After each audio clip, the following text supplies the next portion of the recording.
Hello, everyone, and welcome to the third day of our fast course.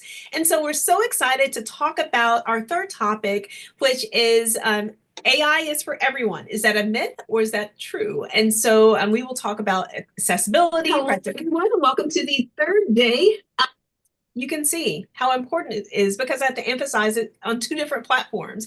But AI, whether or not AI is for everyone, is it accessible? Is it practical? Is it empowering? So we'll talk about all of those. And so the next voice that you will hear from is from one of our AI fellows, Cole Hughes. Hello, everyone. I'm so happy to share this topic with you. And I will just say, I'll answer the question. Yes, AI is for everyone. It is accessible. It is is for practical use, and it can empower you to do things that you maybe weren't able to do before, or it can help you do things in a faster way. So we're gonna go ahead and get to my first slide. And I first wanted to cover just a few tips about using AI tools, especially if you're new to them. But even if you're not, just some things to keep in mind. First and foremost is to learn some AI fundamentals. And you're already doing that by joining this course. So awesome job for you.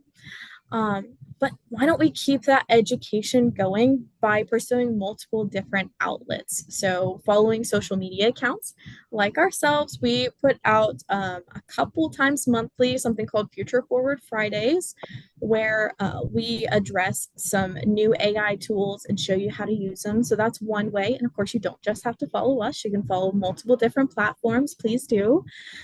Look for more free courses because there are some out there. And then you can also sign up for newsletters. If you're not big on social media, you can have those sent digitally directly to your email. So that's just another way you can learn about AI.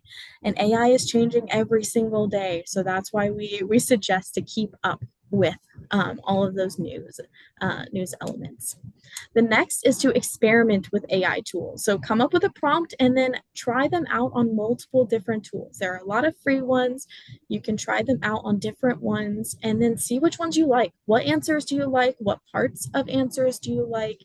And then put them all together to get the best possible response or a different crafted image or anything like that. So experiment, experiment, experiment. And then also develop your prompts. I think someone mentioned on the very first day that prompts are extremely important. And we are, as a group, talking about how we might do some sort of course or add some more recommendations for prompting. But just know that prompts are extremely important. You want to make sure they're clear and specific. And if you have examples of what you want it to look like, make sure you tell AI.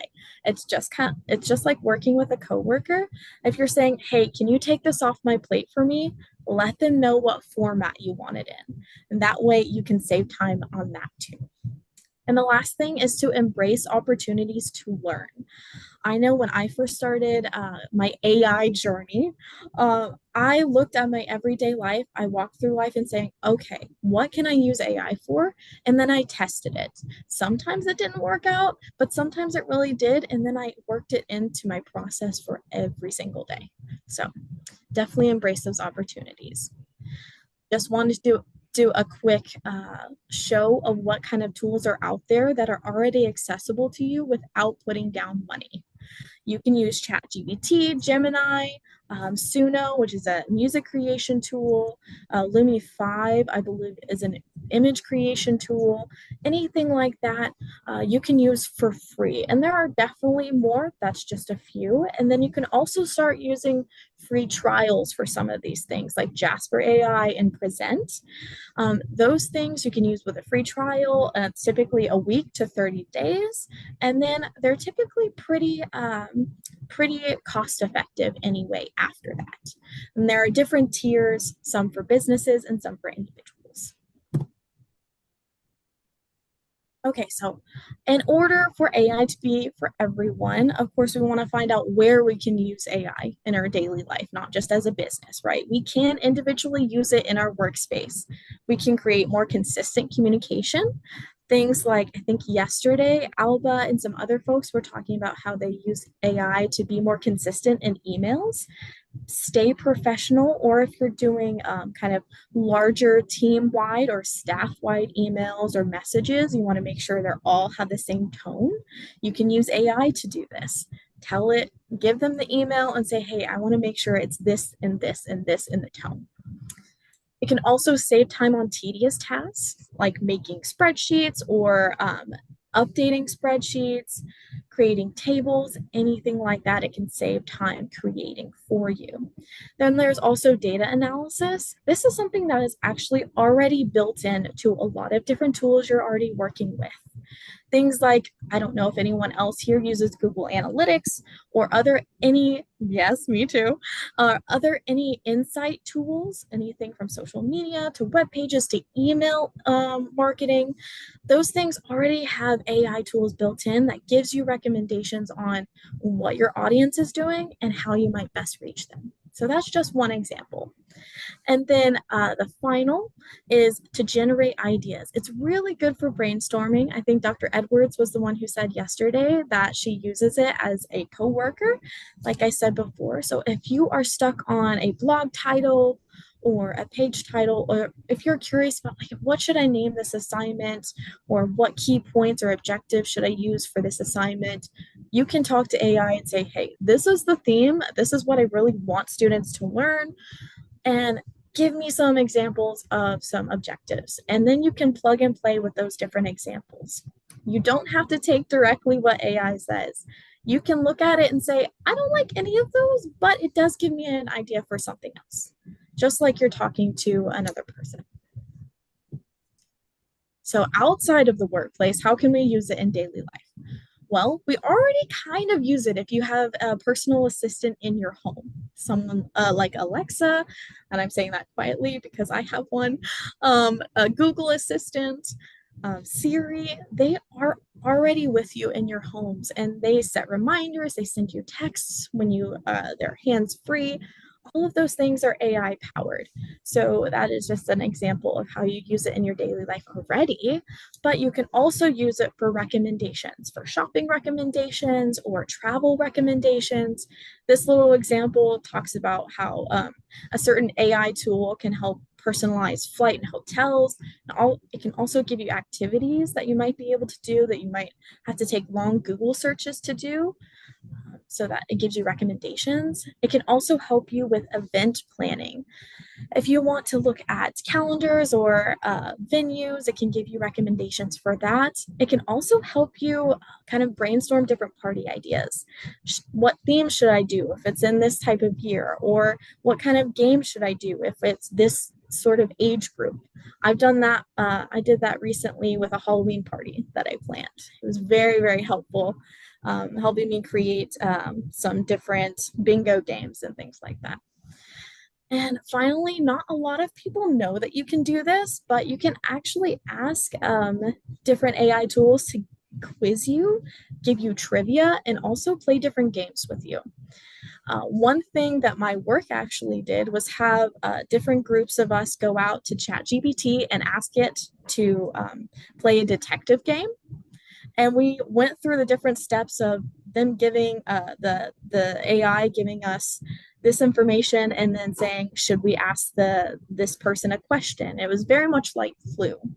And at the end, it said, oh, yes, you got the killer. And it was very fun. So if you're ever just bored, or if you are having a family day and you really want to try something a little bit different, you can test out some AI and see what kind of games it can give you. So that's another way. And there are plenty of other ways you can use it in your daily life. Like I said before, go throughout your life every day, kind of see where you can implement these things. Okay, so I want to demo Gemini for you, but before I do, were there any questions on anything I said in this slide presentation? And if someone could check the chat for me, I'm not very good at checking when I'm presenting. We are having so much fun in the chat. I mean, the chat is like a book right now. So lots of comments, lots of reflections. We don't have any questions yet, but we have a, you're doing great so far. We have Okay, a, this is good information. I need to check out Replica.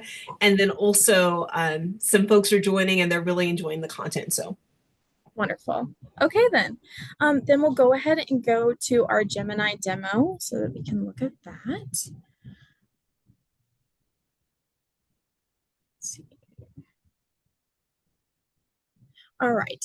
So first and foremost, I wanted to show you how to get Gemini, because this is a somewhat new tool that Google Workspace has implemented. So how you get to it is first you have to log into your Google account. That is something that is required for Gemini to be able to use it for free. And you can have that paid version, but I do recommend you can just use it for free, especially if you're not one who uses AI very often. If you just use it for like small everyday tasks, the free one has served me just fine.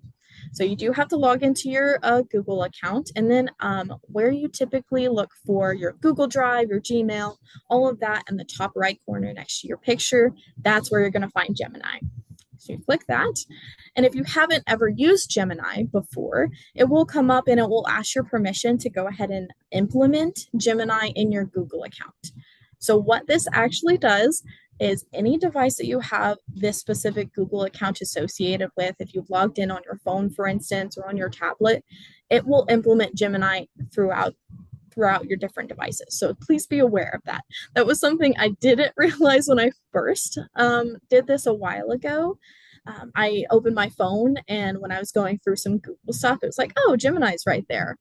So just so you know, that is what happens whenever you implement Gemini, but that is what happens. And it is good though to have it logged into this account. There's some pros to having this. So one, it is accessible from all your different devices, but also it saves your chat history. Something I like to do with other AI tools is to save my prompts. That way, if I am doing the same project again and again, I can just plug and play that prompt. But with Gemini, it keeps my chat history. So all I have to do is come over to the left side panel, and it shows my most recent. And then I can go all the way back to some things I did weeks ago and be able to click on it, and it will show my chat history. So that is very nice. And that way I can just copy that prompt and put it right back in with my new information. So that is something I do like about Gemini and being able to be logged in. Let me check the notes real quick. Okay, let's go ahead and input a prompt, and I will we'll go over some different things about prompts. I'm going to do two different versions of the same prompt. The first is going to be an OK prompt. That's going to be just like a quick prompt. I think it's just one single sentence. And of course, you can see my Google Notes here. I have so many. I like Google Keep to keep all my notes just in one place. Okay, so we're going to ask Gemini to write a marketing email for a new product. Okay, so it kind of gives a general email format. It doesn't give any specific information, so it would require a little bit more work on my part to input that information. What are the benefits, anything like that? What's the product line? And then it even has included a link at the bottom for me to input. And then it even has what my name would be, my title, the company, everything like that. And then there's some optional stuff you can add in the end. So it is quite a bit of information, but we also have to plug and play a lot with just a simple prompt like this. But what happens if we put in a better prompt? This is a bit longer, and I will say I used ChatGPT to come up with these prompts. So I will say that, but let's see. Now this one says write a marketing prompt about a fitness tracker. So that gives a specific product. Then it gives a lot more specific information about we're targeting adults who are 25 to 45. We want a friendly and engaging tone. Make sure there's a call to action. All of these things are formatting that will just make it a bit faster and a bit more personalized when you're getting something, when you're getting a response back. So after I input that, Now we have a personalized email that we can practically just copy and paste. Of course, I always recommend reading through it because AI, like we learned yesterday, is not perfect. We need to have that human governance to look through and make sure that things are exactly the way we want them. They match what our product is. But I can save a lot more time by putting just a little bit more effort in my prompt, and then I can copy and paste. So that is what a better prompt gives me. And then something cool with Gemini is that you can actually rate whether it was a good or a bad response. So if we like the response it gave us, we can hit like, and then it is learning a little bit more about our preferences associated with my Google account. You can also modify the response a little bit, so you don't have to keep going back and forth between. You can modify it a little bit by clicking this button right here. You can make it shorter, you can make it longer, simpler, more casual, and or more professional. Of course, if you have different modifications, you can add that in, but this just makes it a little bit quicker, so you don't have to keep typing. Then you can also share this. This is what I really, really like about Gemini, is that I can take this and I can immediately input the draft into my Gmail account. That is, of course, if you're using your Gmail for this particular email, I wouldn't, because I would be going to my work email. But if it's an email for personal reasons or you're using the same Google account, you can draft it immediately into your Gmail. And then another way to do this is you can export it as a document. And then it will automatically go to your Google Drive. And then I believe the title will just be your prompt. And then you can go into your Google Drive, find that prompt, and there will be your chat, your entire chat. It will be the answer and your prompt previously. So that is super, super fun. I have done that a couple different times, especially when I've asked it to create tables for me. That way I can plug and play. Like, I need a table really quick that is this many long, this many high. And that way I don't have to go through and do those tedious elements myself.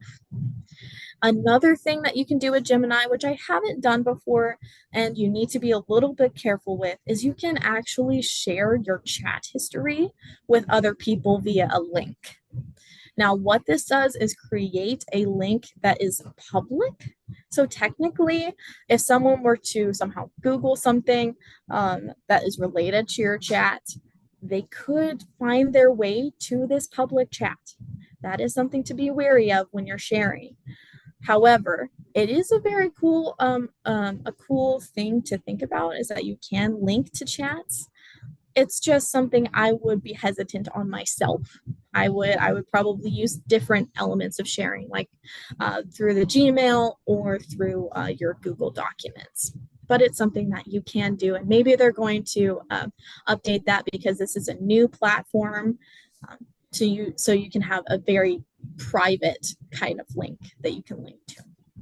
But I think that's all of the elements. Oh, and then of course you can additionally just copy that response, so you don't have to go through and highlight. You can just copy it immediately to your clipboard, and you can always report any issues that you find, if there are any legality reasons, if it's copywritten, anything like that. I think that's all of my notes for now. Do we have any questions about Gemini or anything else? And Cole, if you don't mind, I'm wondering if we can ask the audience their experience with Gemini. So if you can, Absolutely. oh, we also have, this has been a terrific demo. Yay, I agree. And so with the audience, could you please rate your experience with Gemini? Yes, I'm going to ask you to give yourself a letter grade. Sorry. But A means you are Gemini proficient. You use it for everything. Gemini is your jam. So that's A. B is, you're an average user. You dibble and dabble in it. But Gemini, you use it sparingly. C is, I've heard of Gemini. I don't really have an account, but I've seen people use it, perhaps talk about it, but give yourself a grade, A, B, or C. Okay, so Yes, sorry, and I'll D. answer. Okay.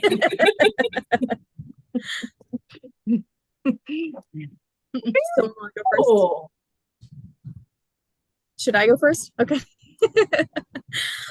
I would say I am I would put myself somewhere in A and B just because I haven't paid for the paid version. And so I would put myself in A if I've used the paid version before completely, but I haven't. I know that Mark has a little bit of experience with the paid version, so he might be able to answer those questions for anyone. But I'd say A and B for me. And let me just tell you what's rolling in. It's interesting, Cole. So here we go. Yes. DD Okay. an option, but D is on the list. So D and All right. D, I never heard of it. I would give myself a B. D, Okay. between B and C. C, never used it, but I'm dying to try it now. Yay. Um, Good. we have a B. We have a B. We have a B, only use it for image generation. Uh, Okay. and then we have a question, follow-up question to them, like, how did you do that, Sam? And we also, Cole and the group, we meet weekly. And so we talk about different technologies. And we talked about a backdoor way to get better images to create, from Google as well. And then also, I've had some good results with Gemini. And, oh, here we go. Can you show an example of image generation? Okay. So I will say I've never used it to generate images before. So does anyone have a prompt that might be good? Someone who's used it to generate images before? Dr. Edwards, let me know if you see You any. you had to tell it create. Could you please use the keyword create? So that way Okay. it wouldn't create something, because if you don't do that, it will pull out something from online. Okay. Okay. So let's see. What should we do? Let's say create a T-shirt with a logo for a marketing company, for example. Okay. Oh, but you have to be specific in what type of marketing company. Yeah, Cat food marketing? Cat food. yeah. Or you can even say create a logo for a marketing company instead of a T-shirt. Yes, let's do that. Create a logo for a cat food marketing company with include a fish or fish bones.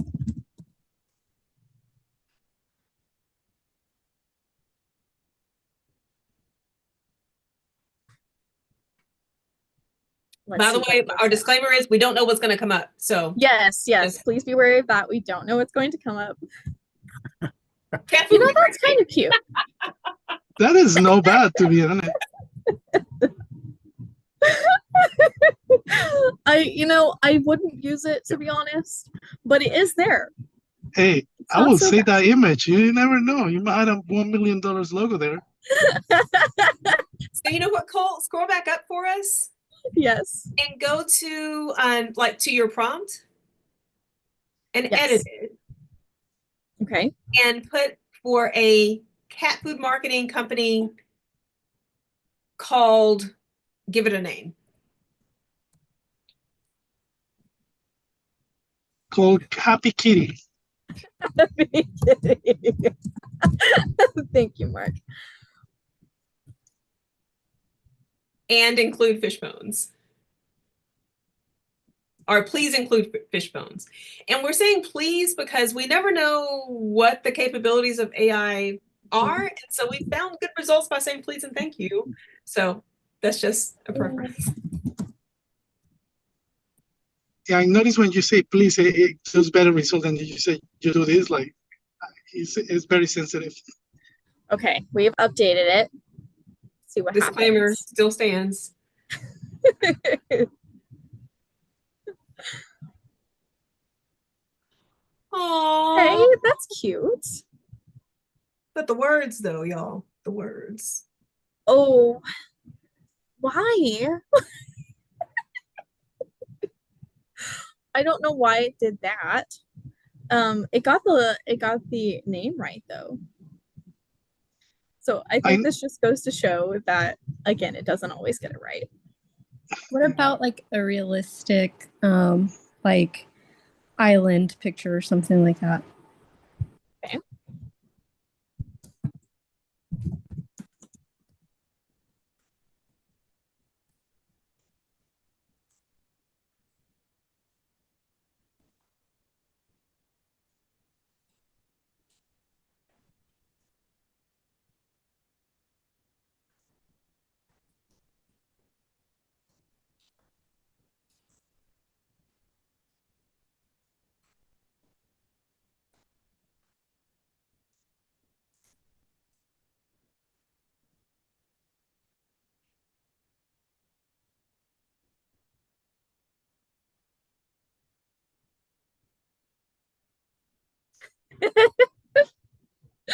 You know, I think what I think the dolphin might have thrown off a little bit, but it's there.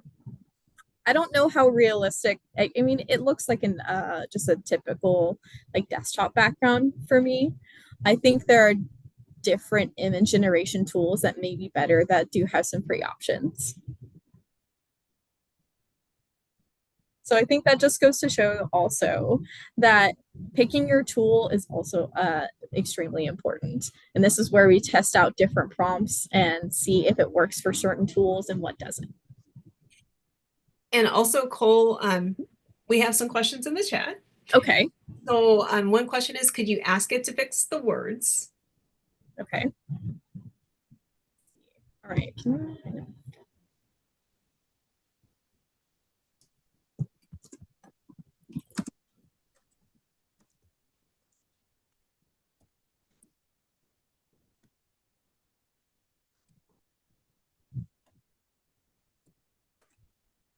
And also, while Cole is doing this, if you could just go to the chat and like type in one word to describe how are you feeling about this technology right now?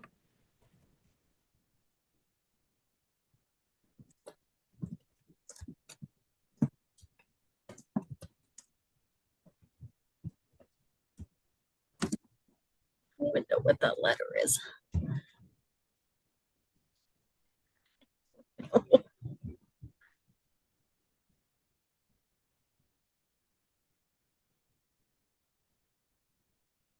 Okay, it changed it completely.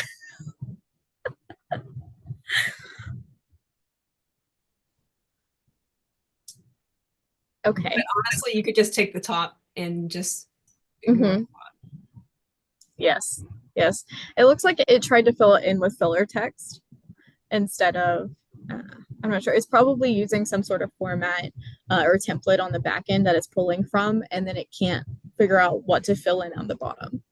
So there's another question, and it's someone says it looks like Bokmal Norwegian, and so that was interesting. But another is talking about like, can it create or generate maps? So can you ask it to generate like a map of Texas?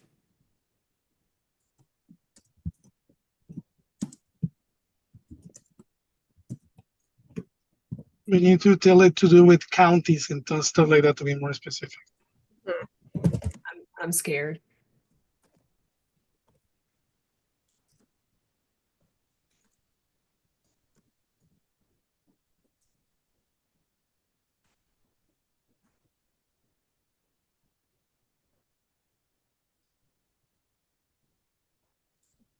But it actually took it linked to one instead of actually creating it. Which honestly might be better than just simply creating it, but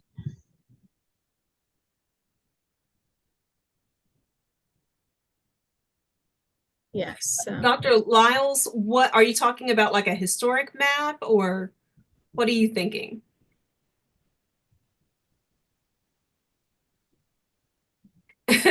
And then also, Mr. Roberts says, about to nosedive into the sand. Yikes. And the words. I'm sorry. I do a lot of map studies, connecting markets, and I'm always looking for something that can create a map that I could use in a manuscript, for example, instead of paying that's somebody good. to do that. And so it might be that I'm just making the prompt too general. yeah. And maybe because you have a little bit more knowledge of the specific content area, you might be able to draft a prompt that could give you what you're looking for. Yeah, it makes me want to play with it to see what it does. Yeah, absolutely. Of course. And again, try different tools too. There's some other ones out there that might be able to generate one for you. Excellent. Good to know. And for the one words that are coming in, Cole, we have cool, helpful, still very interested, useful, powerful, interested. I like that one the best, LOL. And then this is mind-blowing. Not sure what to think, but interested, helpful for brainstorming creativity. And we have, could you tell it to only use the words happy kitty cat food marketing? Okay, let me see. Oh no, I think my screen might have frozen. Oh, Here we go. and then someone also said try create instead of generate. You're right. I always use the word generate.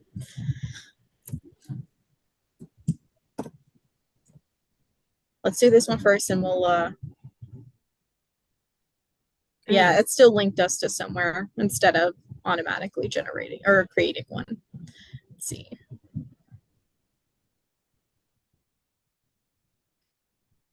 See. Now, something I'm gonna point college you allow me. I have the Of paid course. version. I've been using the paid version for now 6 months, and it's different. Like you It is get different. more results. Yeah, you get more results like image thing. Actually, the paid version has a option for coding assistant, math assistant, and other two resources they're not showing in there. And actually, it has the option to create your own custom assistant, an additional feature that you can add as an assistant as well. Thank you, Mark. Yes, like I said, I don't have the paid version, so it might give you some better results there and different ones. Yeah.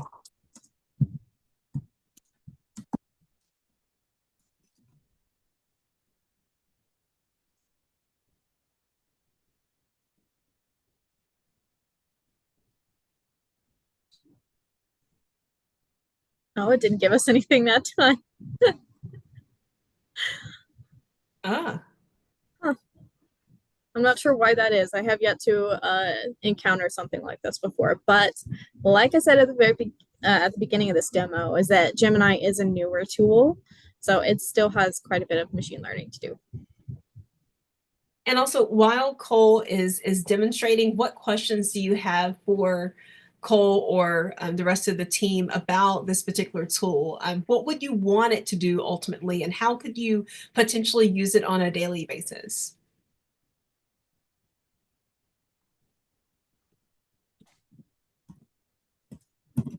And also in the background, we are getting several resources together to send in an email to everyone who's registered, and it's about like the prompt generation with Gemini.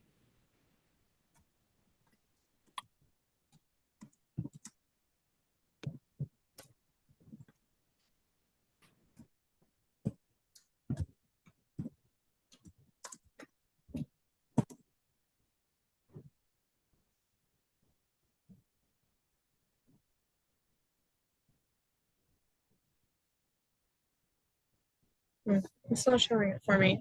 It could be that because I'm with the free version, there are only so many images that I can generate at once in one chat thread. I'm not sure about that answer, unfortunately.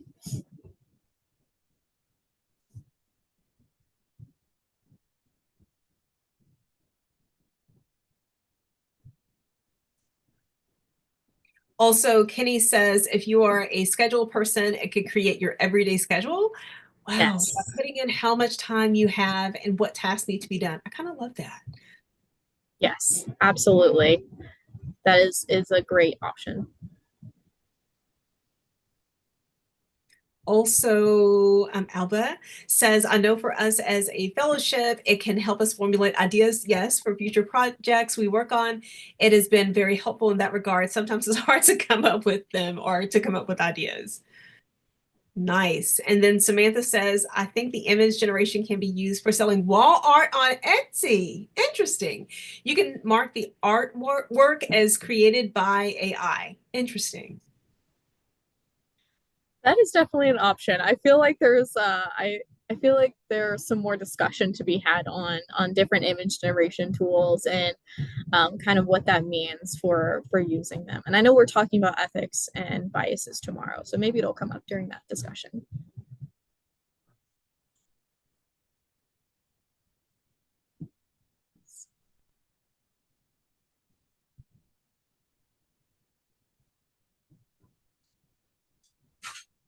Oh, Dr. Edwards, I think you're muted. and I was just solving all the world's problems. Sorry, y'all. So I put a link in the chat about Workspace and how they have like a monthly Gemini prompt guide. And so I put the link to it just in case that would be helpful for you guys as well. Let's see. Something important with Gemini is machine learning, so that most of your work will make the most knowledge. The Gemini will get to the point and become an expert. Yes, that's the crazy part, but exciting as well. Awesome. And then Kenny says, I use AI to create workouts for myself. Yes, I never thought about that. And perfect, perfect, perfect. You guys, please, and Cole, if you're open to this, do you want anyone and everyone to unmute to ask questions? Absolutely. If there is anyone who'd like to, please unmute and ask questions now. Or any comments too.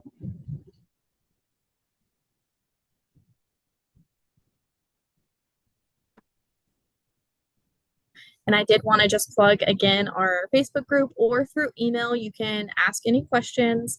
But I'll also be sharing some additional resources later today. We'll have another poll go out today, I believe.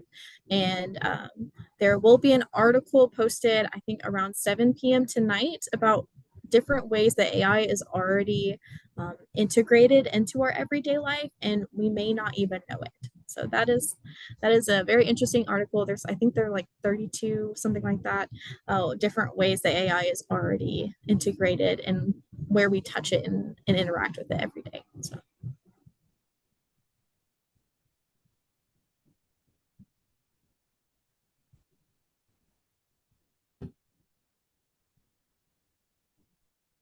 I can't believe it. No one feels the need to unmute. I guess this just like blew their minds. Oh yes, I answered everyone's questions actually, and no one. I'm just really good.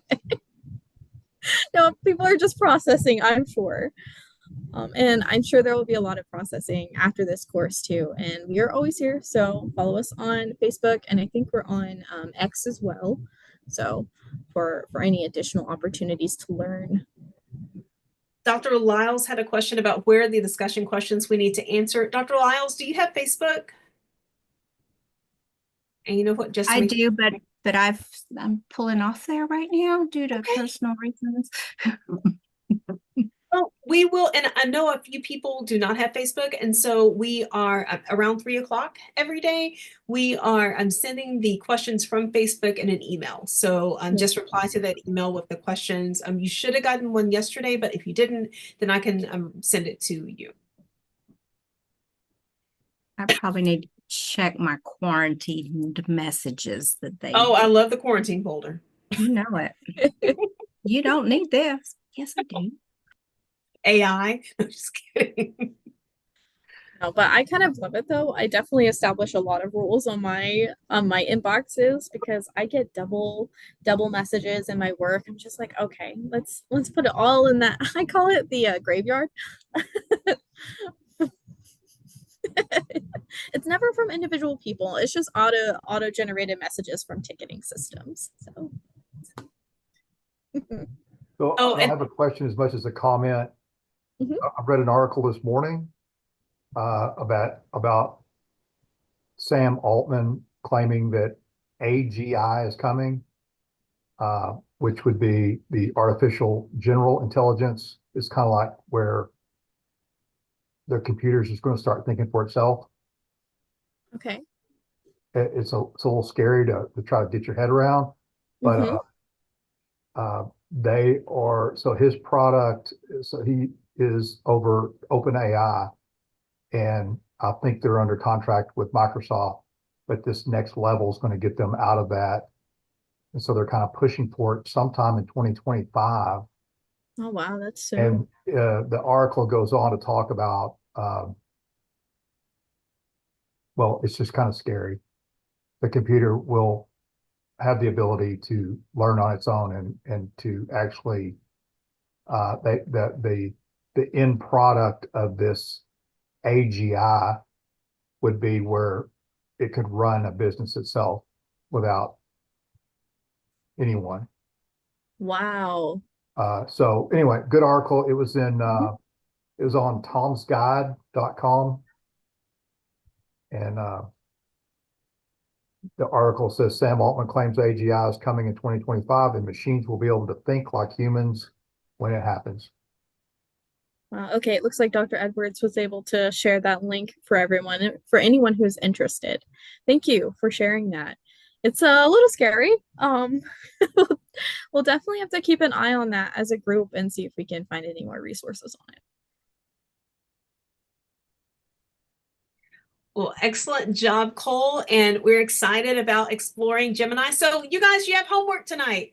Go, and if you don't want to try Gemini, go look at a YouTube video just to figure out some ins and outs, potentially of Gemini prompts. And then also, if you do want to jump into the action and start using Gemini, we urge you to start tonight. And then tomorrow, we'll basically open with, hey, how did you use Gemini and what did you think?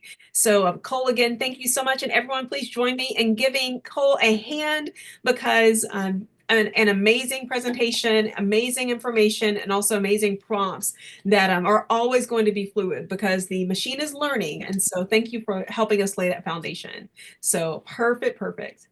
All right, yes, well done, Cole. Thank you guys so much for listening, and I'm excited to see the last day tomorrow. Yes, it's going to be great. All right, guys, well, have a great rest of your day. And don't forget to go to the Facebook page. And if you're not on Facebook, just look forward to an email from us today. Just reply back to that email and we'll copy and paste your messages over to Facebook so everyone can hear them. And we'll go from there. And we'll be giving autographs later. I'm just kidding. That's a joke that we have in our organization. So that's perfect.